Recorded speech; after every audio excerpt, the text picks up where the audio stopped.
Большинство людей, ищущих и впоследствии приобретающих отопительное оборудование, не берут во внимание такое понятие, как экономичность. Именно в смысле расхода дров. При съемках и розжиге печного оборудования мы нередко говорим о режиме длительного горения и его демонстрируем. И да, такой режим действительно может экономить дрова, но при этом печь уже не способна давать тепла в помещение в полном объеме. И ждать, например, от печи, которая в режиме тления работает у нас 6-8 часов, каких-то сверхотопительных чудес, ну, конечно же, не приходится. В сегодняшнем видео мы поговорим о немецкой компании HARK, которая уже много лет стоит на передовой производства лучших отопительных приборов в Германии. В Европе уже очень давно заговорили о проблеме экологии, и этот вопрос стал очень острым, в том числе и в сегменте отопительного оборудования. Еще в 2009 году компания HARK совместно с известным исследовательским институтом солнечных энергетических систем Фраунгофера создает и патентует технологию EcoPlus, которая на 40% уменьшает расход дров при использовании печей, при этом увеличивая мощность и теплоотдачу в своих отопительных приборах. КПД продуктов EcoPlus составляет порядка 88%, а также уменьшает выброс продуктов сгорания в атмосферу. Технология EcoPlus из себя представляет качественно продуманные воздушные потоки внутри прибора, высококачественную гладкую керамику и специальный фильтр твердых частиц, который установлен перед каминным зубом или дымовым ограничителем, как кому удобнее. Сегодня перед нами печь 34GT EcoPlus, выполненная в стеатите. Мы ее рассмотрим со всех сторон, но сразу стоит отметить, что вариантов исполнения только этой 34 модели крайне много. Технические характеристики печи следующие. Номинальная тепловая мощность 8 кВт, таким образом она отопит помещение порядка 200 кубических метров. Подключение дымохода универсальное, это сверху и сзади, диаметр 150 мм. Габариты печи. Высота 120,3 см, ширина 98,4 см, глубина 65,7 см, вес печи 360 кг. Конкретно эта модель имеет отделку из стеатита, он же талькомагнезит или талькохлорид. Камень этот и сверху, и на боковых стенках, а также на полочках спереди и по бокам. Ниже топки мы видим два регулятора и рычаг принудительного сброса золы. Левый регулятор отвечает за подачу первичного воздуха на горение. Мы видим, что на нем отражена шкала мощности, минимально-максимально, а также ручная регулировка. Благодаря установленному температурному датчику эта печь может автоматически регулировать горение за счет специально установленного клапана подачи воздуха позади печи. Либо мы это делаем вручную, либо за нас это делает печь, придерживаясь определенному температурному режиму, который мы установили. Воздух в печь может быть подведен из другого помещения благодаря наличию специального патрубка на тыльной стороне отопительного прибора. Второй регулятор, правый, контролирует потоки воздуха на вторичное горение. Чуть выше у нас установлен рычаг, благодаря которому розжиг печи значительно ускоряется при помощи открытия специального канала для упрощенного выхода дымовых газов.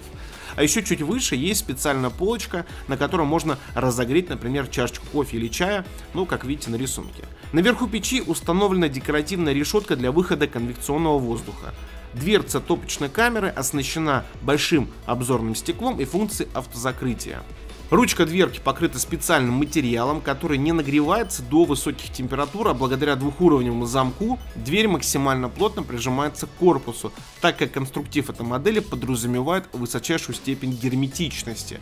Замок на этой модели очень надежный, оснащенный защитой от протирания.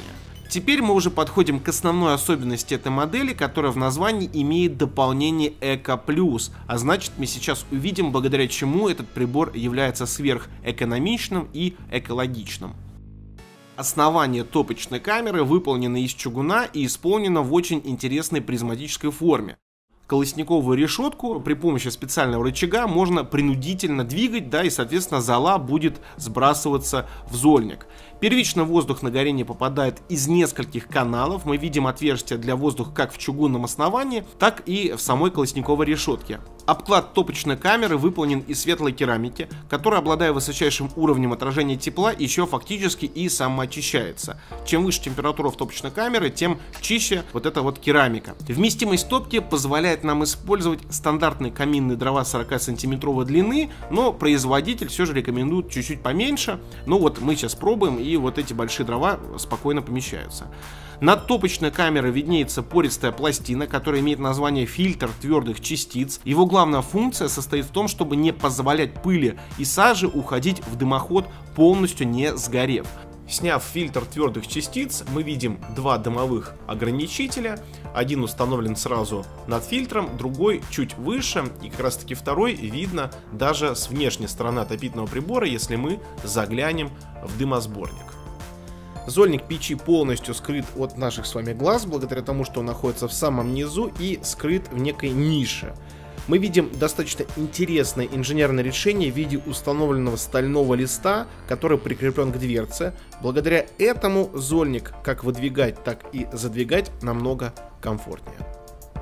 Теперь я предлагаю схематично посмотреть на систему подачи воздуха, чтобы нам окончательно стало ясно, как эффективно работает данный отопительный прибор вместе с ЭКО+. Итак, через канал на тыльной стороне печи поступает воздух, контролирующийся левым регулятором. В топочную камеру он поступает через колосниковую решетку. В этот момент в камере сгорания происходит первичный дожиг дымовых газов. Когда камин разгорелся, то мы открываем подачу вторичного воздуха правым регулятором, и через специальный воздушный канал вторичный воздух начинает подниматься, параллельно нагреваясь. И выходит он через перфорацию на задней стенке внутри очага и через фактически принудительную систему чистого стекла. Происходит у нас круговорот вот этого нагретого воздуха. Далее, миновав уже фильтр твердых частиц и целый ряд ограничителей, которые мы видели, дымовые газы, максимально дожженные, покидают отопительный прибор и устремляются в дымоход. Вкупе с автоматической системой подачи воздуха, все мы помним про датчик температуры, который находится у нас на тыльной стороне, и автоматическом клапане. Эта печь способна реально экономить дрова до 40%.